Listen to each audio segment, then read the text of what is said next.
Welcome to Kirkby Stephen, a charming market town nestled in the heart of Cumbria, England. Today, we're going on a walking tour through this peaceful corner of the Lake District, rich in its history, natural beauty, and local heritage.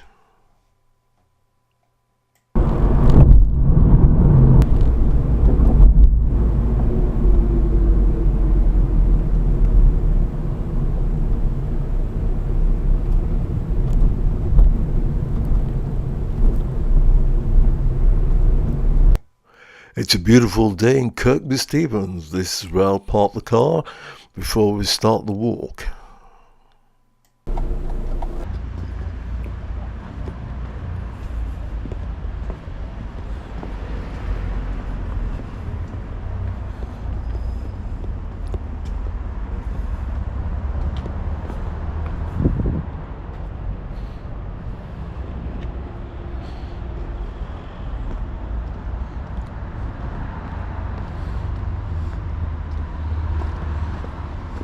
This is one of many of the old buildings in Kirkby Stephen. The initials and date above the door represents the standing of the owners of the house.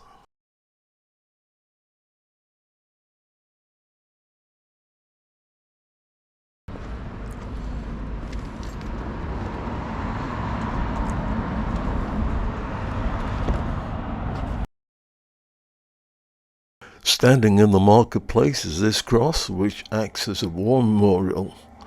The market cross was built in 1905. The octagonal stone structure was built in a Tudor Gothic style. It was presented to the town by the Reverend J.W. Davis, who was Vicar of Kirkby Lonsdale from 1889 to 1908. The cross is a Grade II listed structure. Next, we wander to the cloisters, an unusual and striking feature of Kirkby Stephen. Built in 1810 with money left to the town by a former inhabitant, John Waller. This elegant arcade offers a shelter and peaceful place to pause, adding a touch of grandeur to the town's character. On the wall is the market charter, first granted to Kirkby Stephen in 1353 and renewed in 1605.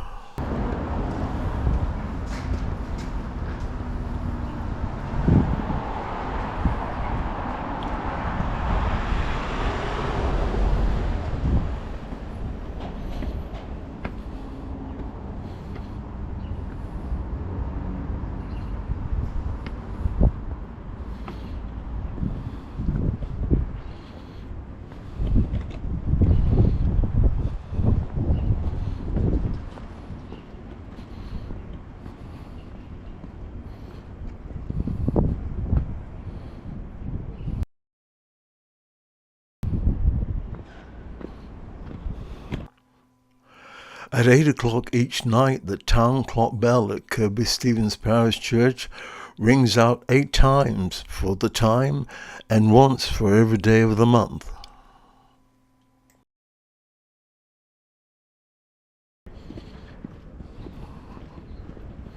Let's step into history. St. Stephen's Church is the parish church of Kirkby Stephen. It is sometimes called the Cathedral of Dales in reference to its large size. The church was built around 1240 on the site of an earlier Anglo-Saxon and Norman church. Part of the church was rebuilt in 1847 and restored in the early 1870s. St. Stephen's Church is Grade II listed on the National Heritage List of England.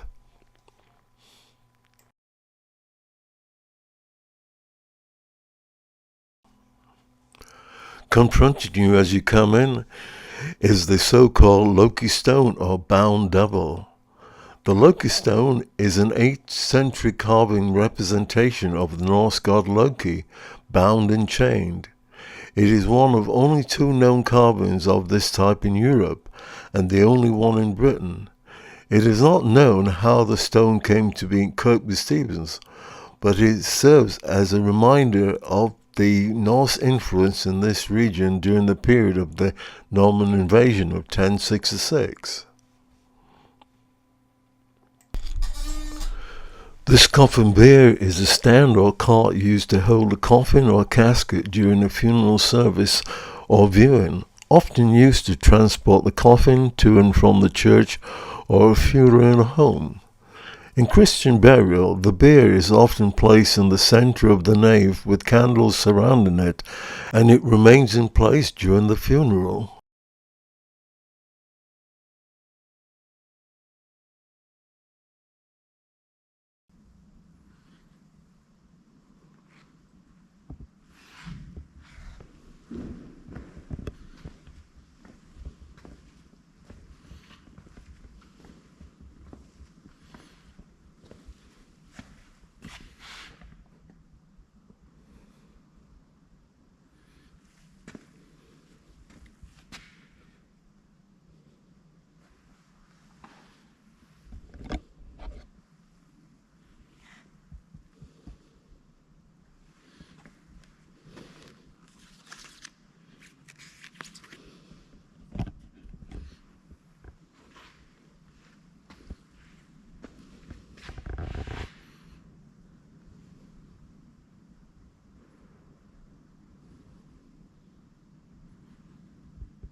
This is a 3-manual pipe organ built in 1888.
Let's look back at this magnificent church.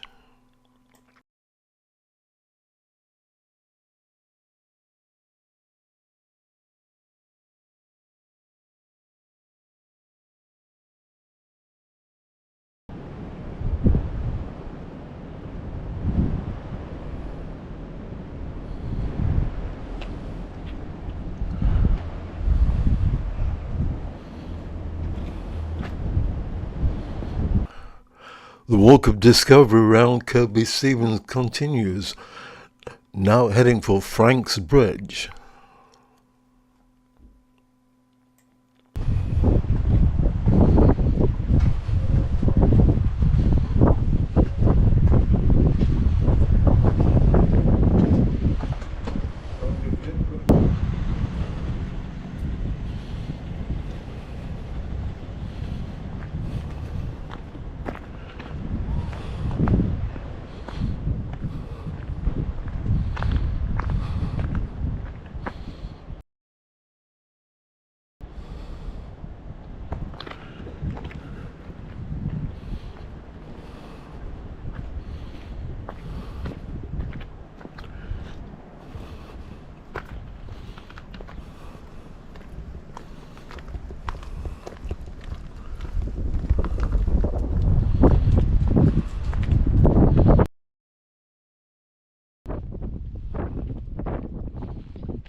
This is a fantastic display of flowers in the pots.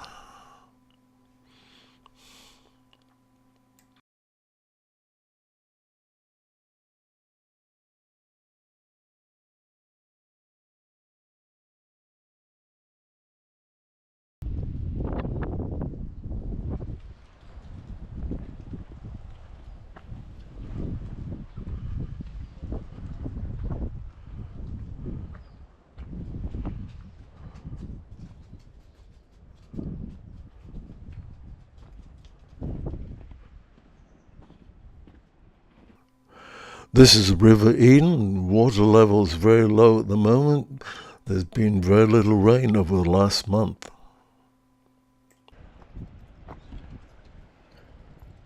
Coast-to-coast path leads from Kirkby Stephen by passing over the River Eden on Frank's Bridge. The bridge is a Grade 2 scheduled monument, a Corpse Lane Packhorse Bridge dating to the 17th century. Its original purpose was to provide for the carrying of coffins between the nearby village of Hartley and Winton to St. Stephen's Parish Church, which is very close to Frank's Bridge.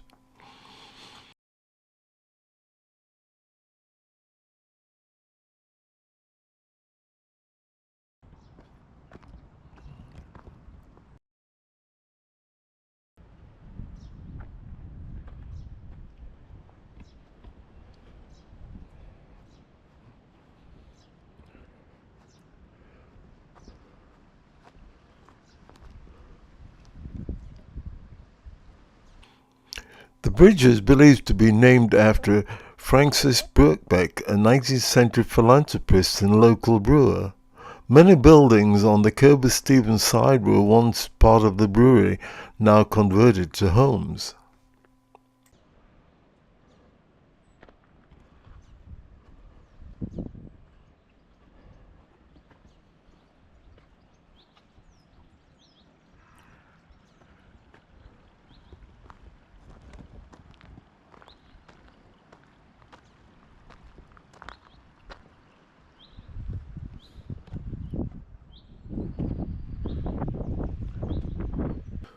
The footpaths are very well signposted.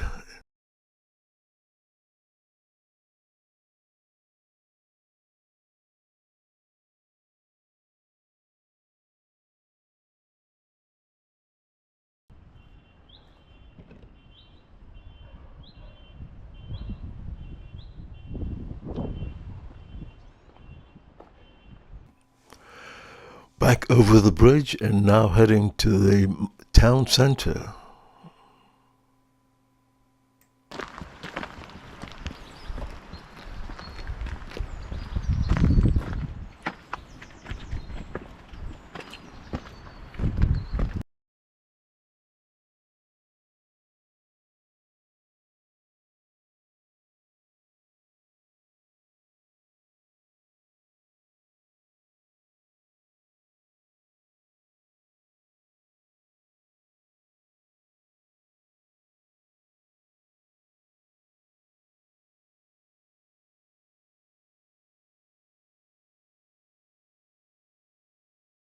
For those tackling Alfred Wainwright's coast-to-coast walk, Kirkby Stephen is a key stopping point.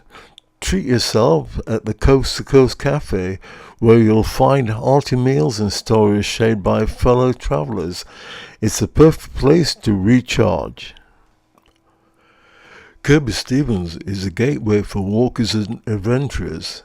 It lies along the iconic Pennine Way, one of the UK's most famous long-distance walking routes. Whether you're hiking the trail or enjoying a leisurely stroll, the landscape here is nothing short of breathtaking.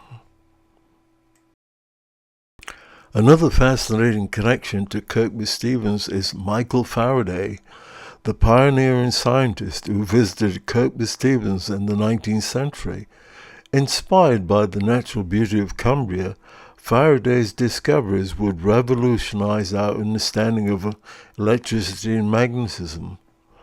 Faraday stayed close to his Kirkby Stephen family, with nieces and nephews visiting as shown in census returns. When Black Lane was improved and widened, Kirkby Stephen Town Council renamed it Faraday Road.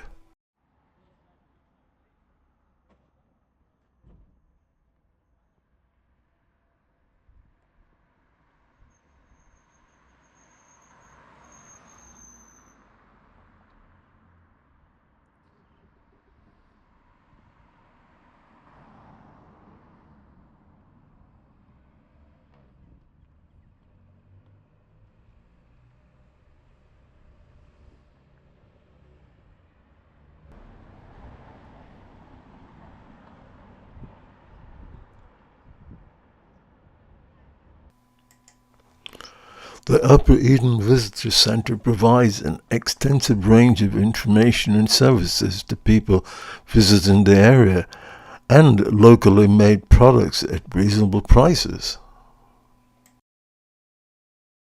Outside the Visitor Centre is the statue of one of the area's most famous historical figures, Lady Anne Clifford. Lady Anne Clifford was a pioneering woman of great determination and energy. In the 17th century, her program of restoration included a series of castles from Skipton to Brogham. As well as restoring the castles, she gave generously to the refurbishment of the town's churches.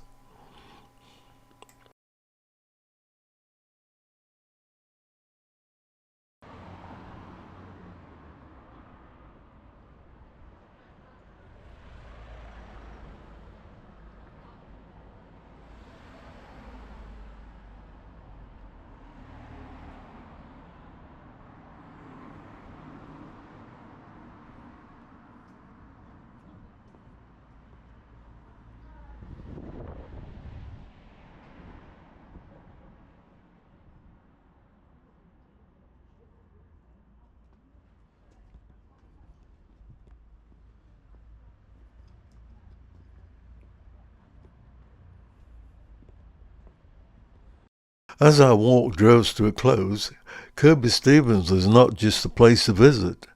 It's a place to experience, a blend of history, nature, and a community that will stay with you long after you've left. Like, subscribe, and hit that notification bell.